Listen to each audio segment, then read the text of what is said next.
Brother Mike, always a pleasure to sit down with you, brother. What's good? What's good? I remember my first introduction to the infamous Cigar Mike was Cigar Village. I think the year was 2010. Now, and you were heavy in the game at that time. So my real question is, how long, or what was your birth into the cigar game? When did you first say, this is what I want to do? And when did it become a passion? Well, so back then, so that was 2010. That's my man. That's when Mac had the spot. Absolutely. My man Mac, New Orleans, and so I've been in the game 27 years. Yeah, 27 years. So I first started out selling cigars in the restroom at nightclubs. Yes. I was a restroom valet. I had the cologne and the mints and all that. Absolutely. And the guy that got me in the business was like, hey man, you know, if you sell these cigars, you buy them for $5, you sell them for $20. Right. Hey, I like that math, you understand? Like ATL mathematics. Yes sir, yes sir. So I started, you know, just going and buying cigars. I would basically walk in the cigar store and be like, hey, what do people smoke? Right. Like, what they like? I would buy them. And I ended up. Where would you go buy the cigars and sell them? Oh man, at that time it was a Georgia Cigar. Okay. The Tinderbox that was in Lenox Mall. Remember that? Who else? Man, I would go just all around the city. It just depended on where I had an account at. Right. I would go in there, this, that, and the other.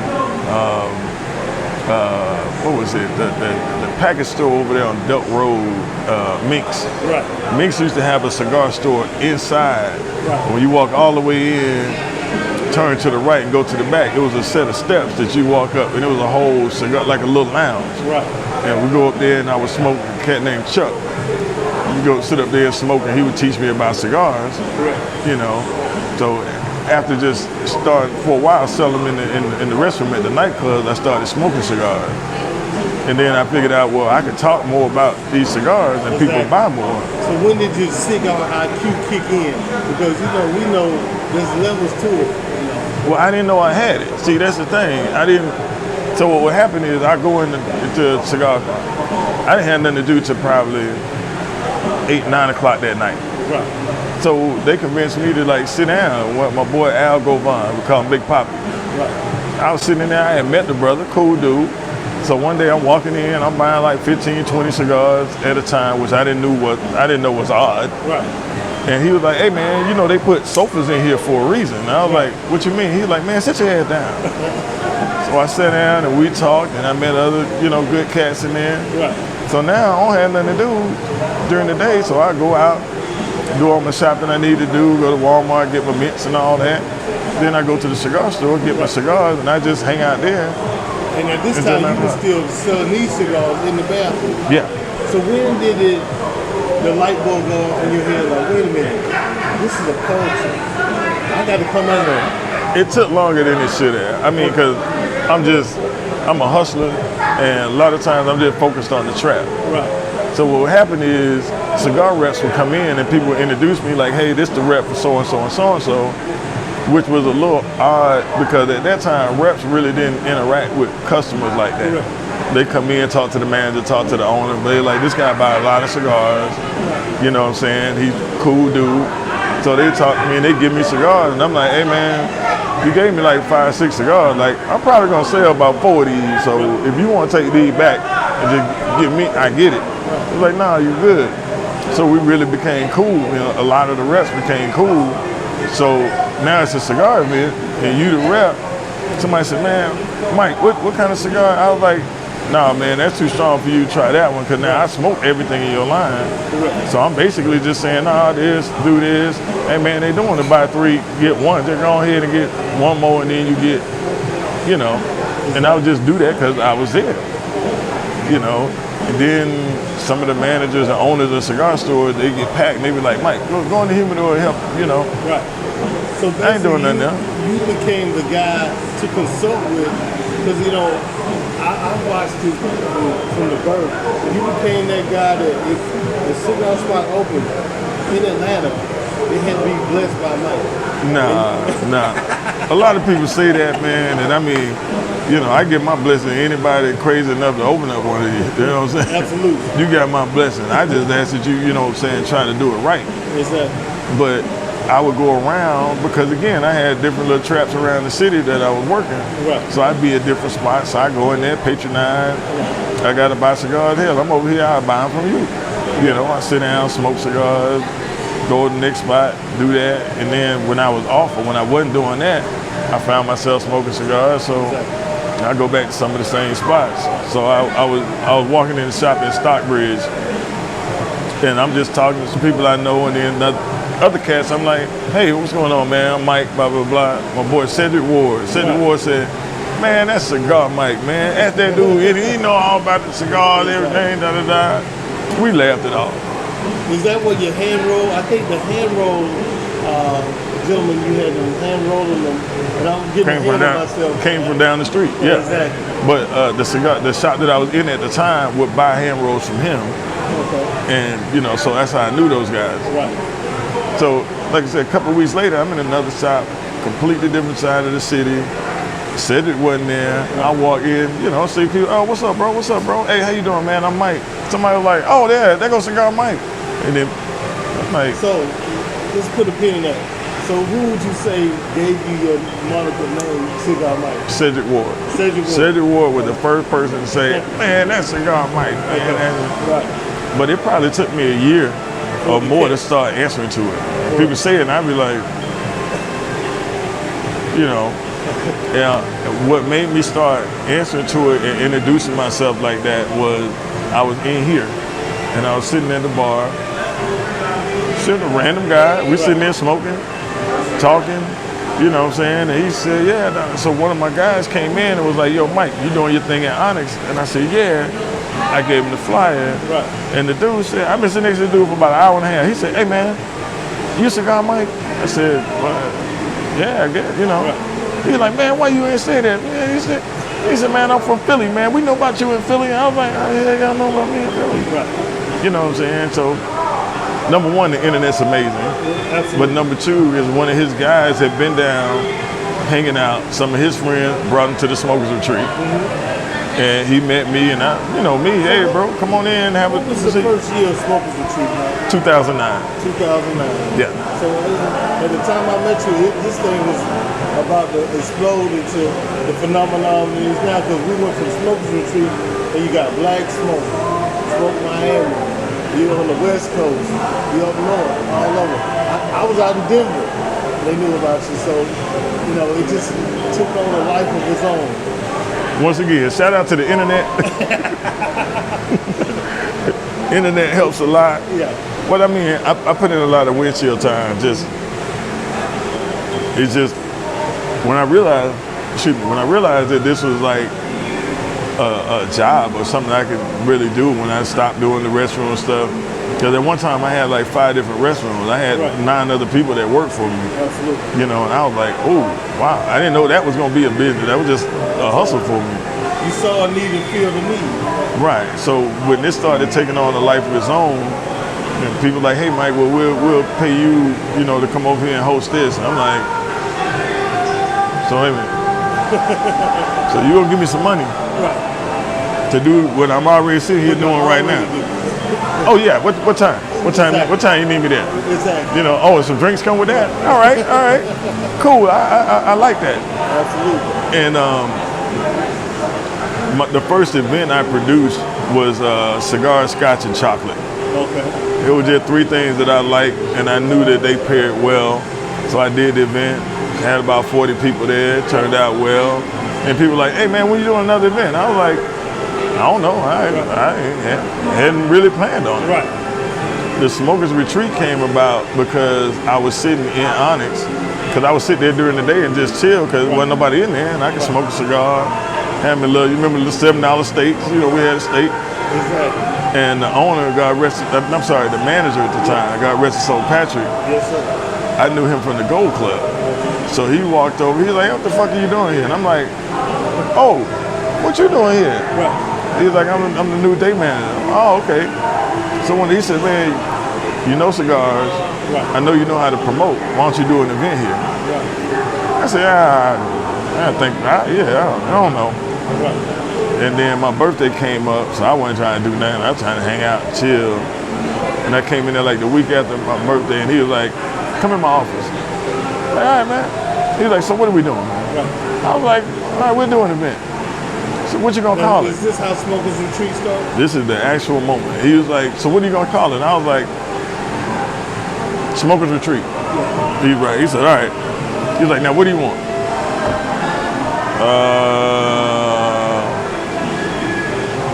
Discount on the table dance. Yeah. Because my event didn't start till 3. Right. And the dances were $5 until 3. Exactly. And I was like, well, no, we can't do that because they walking in the door and the price is going back up. Exactly. So can we do it till 6? All right, we do that. So in my mind, in the free park. I appreciate that. In the free park, you know, and so I started with like maybe 40-something people. Had a great time. Like I knew every single person that was there because I was like, hey man, I'm doing this event. I'm gonna be at Onyx. They're like, all right, we'll come. You know what I loved about Smokers Retreat? It was a coalition. It was like a coalition of all the owners of the strip club. You brought all the owners together in one place. It was like the mafia, the cigar mafia came together in Onyx.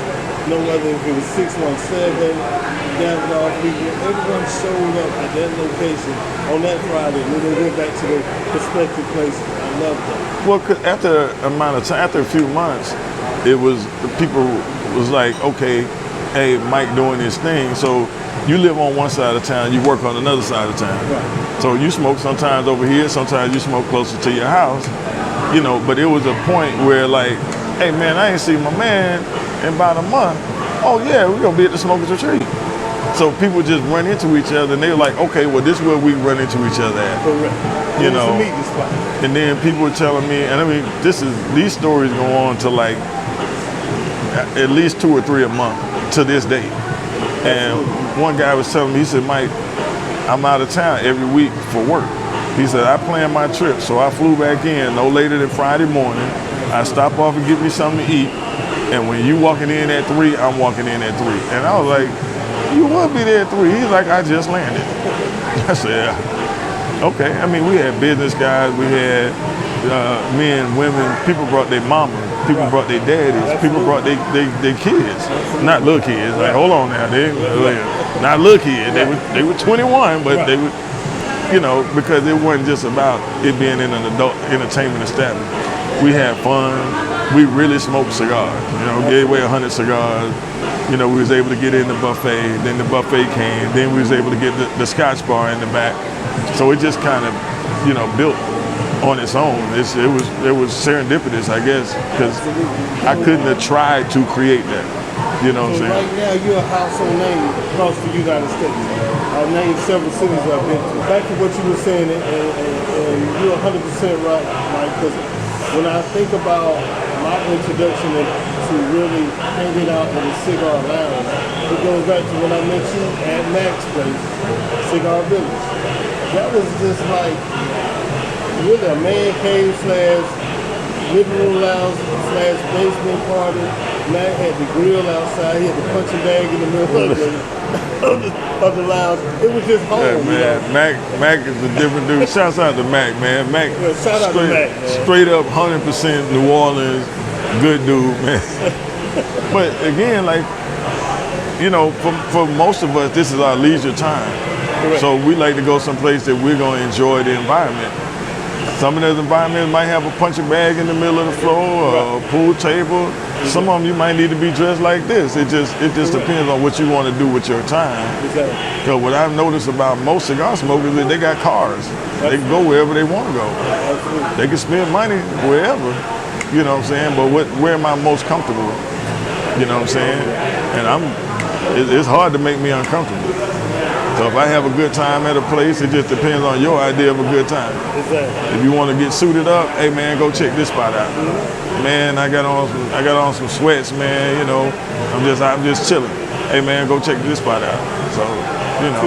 To your point, I usually have my daytime lounge around cigar spots where I can just in sweats after I leave the gym. Or you might need to get seasoned booty when you go in the Cigar City, the Cigar City type thing. Yeah. But the one thing about this city is someplace for everybody. You know what I mean? And I don't know if any other city now. I won't put you on the hot seat and make you name your best or your favorite because we are all family. You know what I'm saying? Right. We're not gonna do the Mount Rushmore of cigar spots in Atlanta. But let's say because this is your home. But outside of Atlanta, what would you say is your favorite spot? Man, you know what? It's gonna sound political. It's really not. I mean, I've been so blessed in this business. I get a lot of love, man. When I go to Charlotte, it's like home. You know what I'm saying? Preston, all the people at Taylor Smoke, Nas over at Aromas. Like, I walk in, it's like, what up, bro? Right.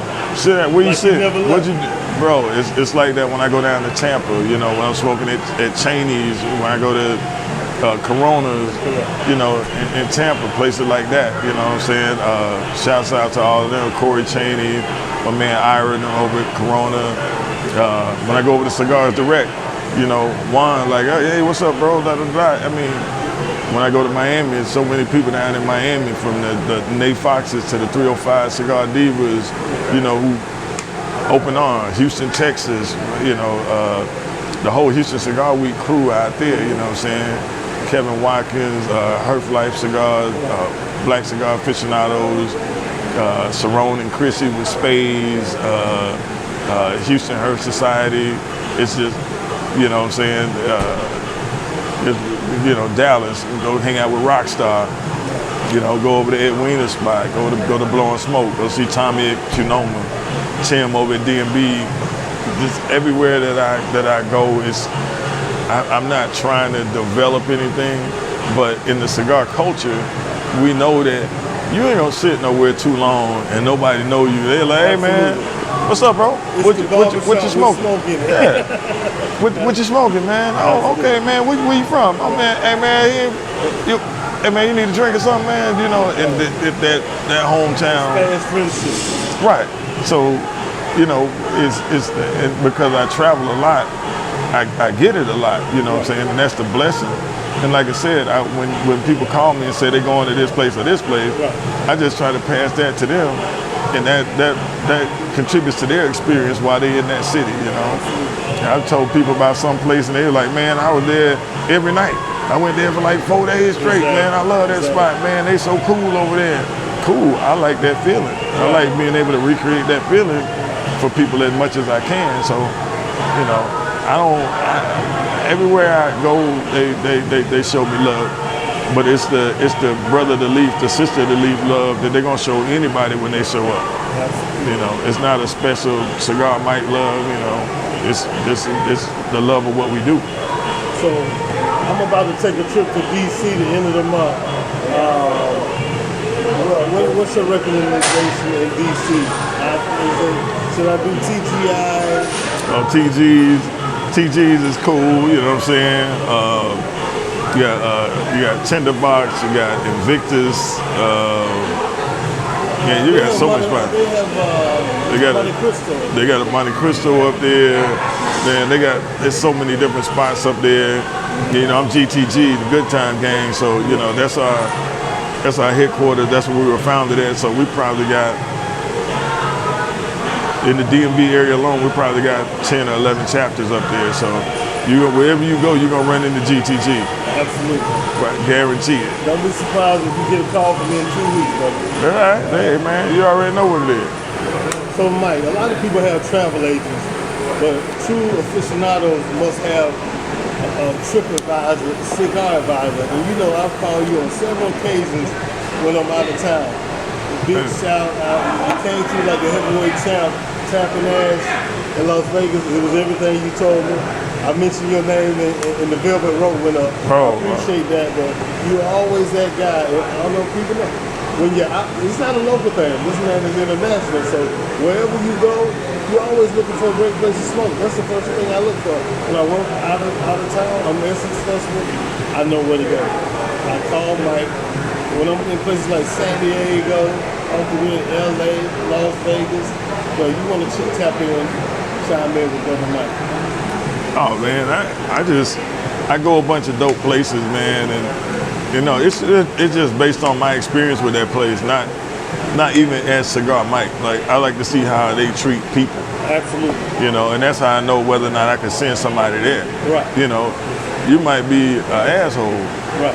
And that's cool because I'm an asshole too. We might get along famously, but I can't send my guy out there because you probably rub him the wrong way. Exactly. You know, but I mean, I'm not evaluating, but I just see how your staff relates to people, see how you relate to people, and then I go, oh, okay, you know, Melvin, Michelle over at Tapping Ass, dope people, Sis, Mika, the whole staff there is amazing. So I know anybody going to Vegas, yo, shoot by Tapping Ass, check in with my people, you know what I'm saying? Down the street, you got Chocolate City, go by see my man Johnny.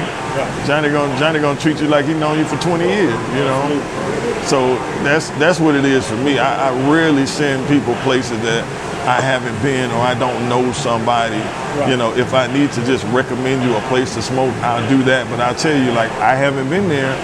However, I called a sales director for a cigar company and be like, hey man, what's your spot, you know, in Cincinnati? You know, oh, in Cincinnati, they, you know, so if I call Chris Harper, you know, from Tabacalera Perdomo, he's gonna tell me what spot he does good business with there, but he's gonna say, yo, this is a cool lounge, you know, they stay open late or they got liquor or whatever the case may be, and then I'll call you back and say, all right, well, man, Chris said this is a good spot to go to. So it's not just my recommendation, you know what I'm saying? I do take recommendations from other people, you know, as well. But I like people to have a good time, man, you know. And that's what it's all about. I remember the event at Prime. That's your birthday at Prime? That was the holiday party. Holiday, that's right. That's what made me think about it. Had my man Jay Ira in the band, boy. Jay Ira showed out, didn't he? Absolutely. That's what had me thinking. That was my pre-Christmas present right there, man. So I'm definitely looking forward to that. That's my #1 holiday party. No party like a cigar party and a Cigar Mike holiday party for sure. Oh man, we got it coming up, man.